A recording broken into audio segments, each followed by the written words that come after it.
what's up guys, it's Agent Juicy and today I'm back with another video, and before we kick this video off we need to do a couple house cleaning. Firstly, all videos going forth will now have a table of contents, or like a timeline basically, so you could skip ahead to certain parts of the review that you want. Secondly, be sure to like, subscribe, and share this video. Without your support, my content is not possible.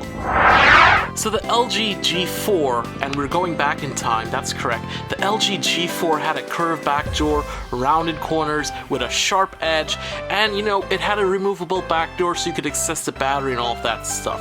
Fast forward to 2016, the LG G5 delivers an all-metallic device that is painted by a process called microdizing.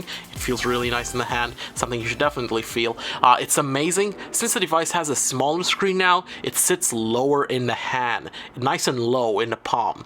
The corners are rounded this time. It has soft edges. The display just rolls off the top edge of the device. It's amazing, especially when you try to swipe in from the top to access the settings menu. Your finger just feels so nice just rolling off that display. Now, while the display might feel amazing in the hand, it's not without a few issues. Sometimes a module in my device, it just does not work at all. The camera plus just does not work at all. And when you try to contact LG, their customer service isn't that good. When you connect the battery module, it fits snug, but it also like flops around when you're using it or just having it. It kind of makes it feels like it's not 100% perfect. One benefit of the modules is that, let's say you get the device wet, or for some reason because the device isn't waterproof, it's really easy to dry out the internals of the device and replace the microphone module, which is usually one of the first things that stops working when you get your phone wet. The display on the LG G5 is a little smaller coming from last year. It's 5.3 inches in size, and it's an IPS LCD Quad HD display, meaning it's 2560 by 1440. The benefits of using an IPS display is that it works amazing outdoors. It's a very balanced display, meaning the color saturation and the white balance is right exactly where it's supposed to be, meaning this display is perfectly calibrated for colors and brightness. It's not the brightest display that I've seen on the market in terms of nits, but it does an exceptional job, especially outdoors. The only issue that I had with this display is a feature called always on, and it basically allows you to get these notifications or preview notifications that comes into your smartphone, and the display does not turn off.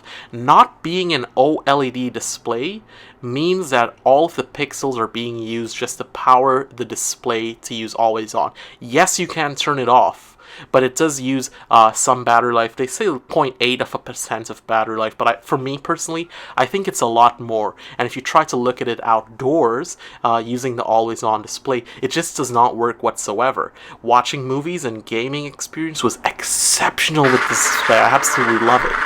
The G5 speaker quality is loud, but listening to music gives you a meh experience. The device on max causes the entire device to vibrate and resonate. The loudspeaker is loud, but again, it has this vibration which makes you question the build quality and dampening of the device. The audio quality is meh. It's no HTC, but if you can afford to purchase a hi-fi DAC option, it's usually about $100 to $150 more that you have to spend. But personally, I don't think you're going to be buying that. The call quality and reception was A+. So the speaker quality, it's survivable. You'll have no problems using it for day-to-day usage, but it's not the best audio quality device on the market today.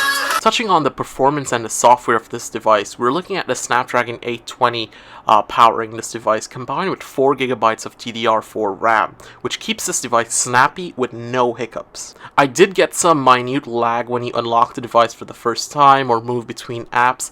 It happens, but it happens very rarely. The device does not overheat whatsoever. Performance-wise, it scores really high on the benchmark test, and I'm very proud to say that you would have no problems using this device for the next 2 years. Turning to the battery life of this device, it's a 2800 mAh battery in size. It is a removable hot swappable module, so you could be able to replace the battery if you're not getting a full day use. For me, in my use, I was able to get just under 4 hours of screen on time. So 3 hours and 45 minutes to 3 hours and 55 minutes of on time, which isn't that bad. One thing I need to let you guys know, coming from the G4 to the G5, the battery shrank by 200 milliamperes per hour. I wish they kept it the same, because you could always use with a little extra juice in the battery size, right?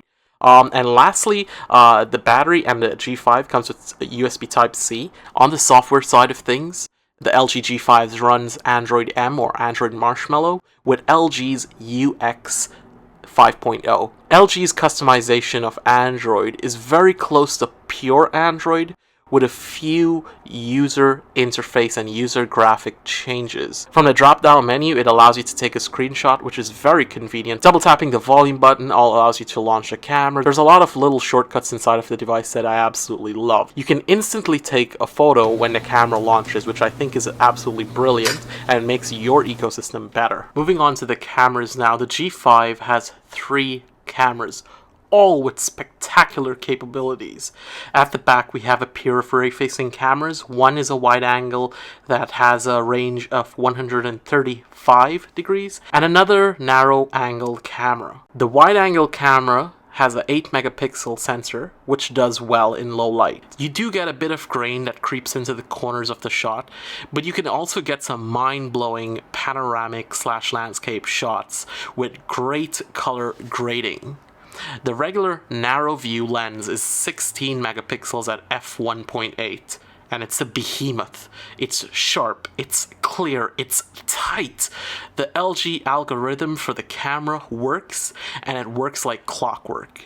It does not oversaturate or over-sharpen images. The highlights are not overblown. The camera just delivers, and it delivers at everything you take a picture of. In low light, it's a champion with that f1.8. While the shutter speed gets a little bit on the slow slide, you still are capable of capturing some sharp, detailed images thanks to OIS. The 4K video quality on the G5 is at the front of the pack in terms of quality. It's sharp, lots of details, great compression ratios, and it just delivers beautiful 4K high-def video. The front camera is an 8 megapixel at f2.4. It's good. Selfies and video quality delivers exceptional quality. You're not going to have any issues with that at all. The images are sharp, full of color, full of true tones, and you know what? The software allows you to do gesture pictures for selfies. So the camera is 10 out of 10 and knocks it out of the ballpark. In summation, the G5 is a complete smartphone. But LG says it's a modular phone, and that's where I begin to scratch my head a little bit. The phone, it works as a phone, but as a modular phone, it's boring and it's just a money-grabbing gimmick. If you have the G4, there's absolutely no need for you to upgrade. Keep the G4, wait for the G6. But guess what? You're not missing that much. Besides that second camera and the modules, which is going to cost you a couple $100 for each module. So you're really not missing out at all. But have no problems, this phone is going to keep you happy for the next 18 to 24 months in your contract. This was my review. Please hit the like button, subscribe, and share this video. See you in the next one. Bye.